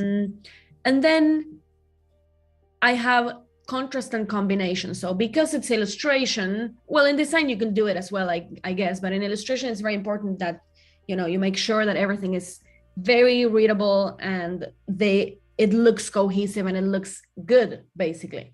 So I was basically, in this slide, I was saying, if you're going to use this background color, it's better that the main color is yellow, for example, or if they're going to use red, yellow also looks good. It's just a suggestion as well, right? It's okay. Then details, for example, in this case, which is the same with as we did yesterday in the live illustration, the skin color is always the same color as the background, and that kind of things that you consider important. This is, of course, they weren't going to be as manipulated. They were going to basically use the illustrations I gave them, but just in case they needed to adapt it or they wanted to change the background color, it's always important to let them know how you would do that if you were doing it yourself, right? And then I did text and typography, because we were also working with typography. We were working with the font, and then readability, which is, always make sure that even if you use them behind the illustrations, they're always big and easy to read. Formats, this is quite important in my opinion, because this is something that you could most likely not do for them, and they will do it themselves, the client. So I put the most basic formats, which is square for social, and then portrait, and then landscape. The story. Yeah, exactly, the story. And then full screen. And I showed the proper way of doing it. In this case, it was this illustration, and I showed them the proper way of adapting them, and then the ways in which they could have done it, but it shouldn't be done that way, because it's not optimizing for all the space you have, right? So do's and don'ts of format adaptation, which is similar to what you would do in a logo, do's and don'ts, right? We have something regarding color similar to that later. This is what I was mentioning earlier. Always scale strokes and effects, otherwise it looks strange. Replacing icons. In this case, we were using illustrations that, where characters were going to hold something, and they could replace icons according to what they needed. This is the proper way. This is not the proper way, because they were scaling, but they weren't scaling at the same with the same thickness, exactly the same ratio as the rest of illustration. Do you use libraries for that to give to your clients as well? I know you've written download link on assets. Yeah, exactly. So there's a section at the end that we're gonna see soon that says that has all the assets, and then I link them to a folder in Google Drive. So everything is there available for them, and well separated and organized into folders. I'm curious to know how, what kind of storage people use, or how they share files with the client. In this case, I was sharing assets that they could edit, so I would have to send everything in editable files and everything, but sometimes you just send a sample. It depends on the case. So here, for example, do not delete the roughen effect, because we always use roughen effect in the style. The ways in which you have to use the stroke weight, do's and don'ts of combining characters. What else? You can use characters on their own if you want. This is just to show you how we make the guidelines, but these specifics are not in this case very important. It's just don't manipulate the colors. I think this might be useful for people who illustrate, to think about because for me it took a while. The first time I did it took a while to think, okay, oh yeah, and this is important to mention, so this is sort of like a template for whoever wants to do illustration guidelines. And don't manipulate the colors, the characters, the shapes. Yeah. So yeah, and then we love that you approach it like logo design and sort of translate that to illustration. I really love that about your workflow. I think that comes from what we were saying yesterday and earlier today, actually, that this is the kind of things that I take from my graphic design background. I think I thought it was useful to do this, and that's it. And then I have another section where I show how to use how to apply them to, for example, Instagram posts. So just to show how they could do it. And that's it for the guidelines. And then I have another example of Virgin Media. Do the guidelines differ from every client that you work with, or do you just change the template that way? Both. So I do have the template, but in some cases, some things are not relevant.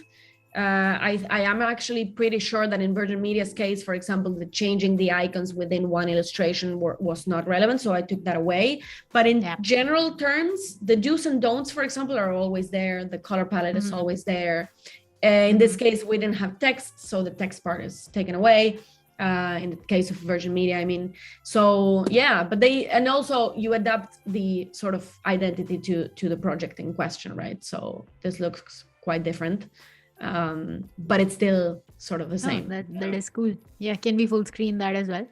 Yeah. So in the case of Virgin Media, we had a very defined color palette because they had just changed their identity.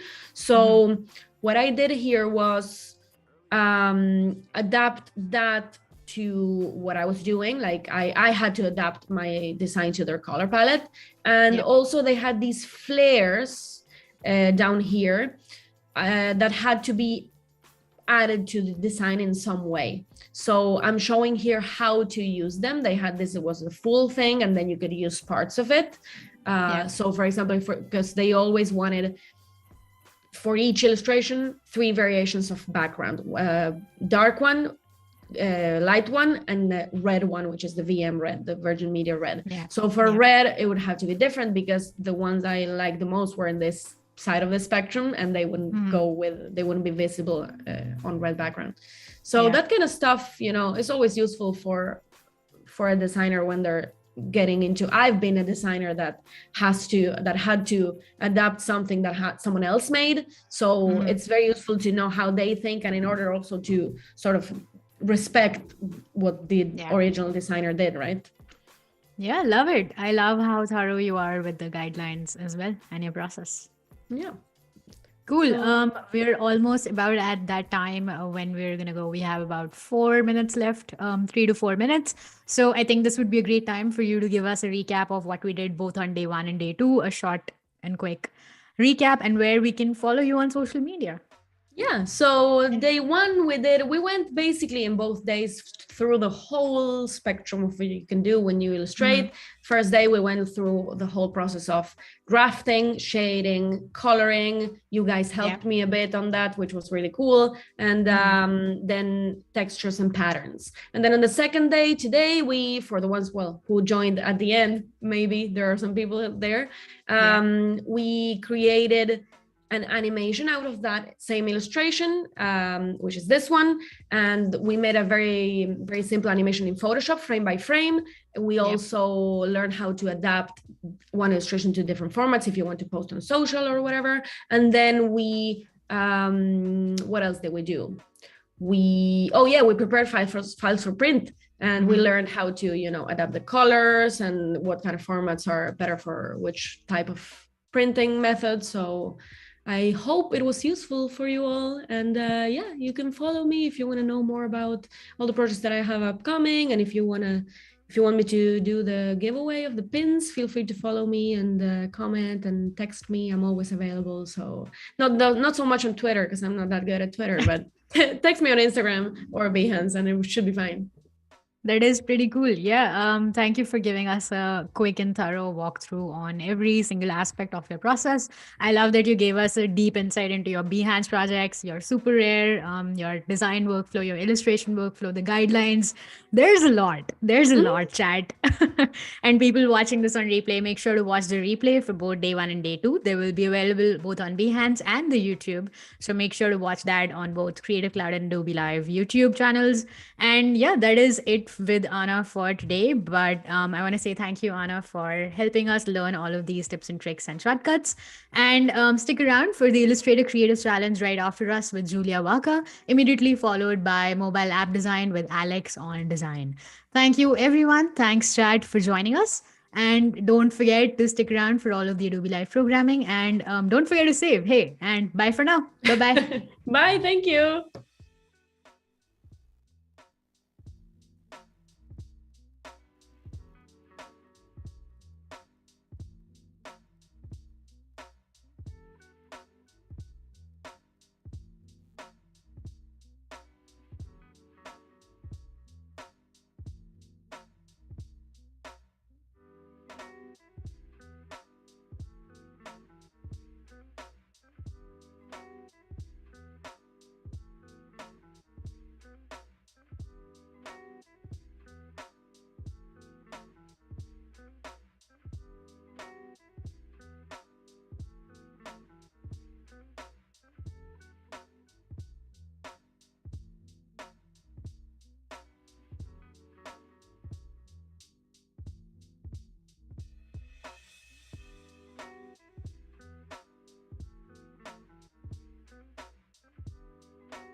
Their work complete, are headed back to the lab. Testing.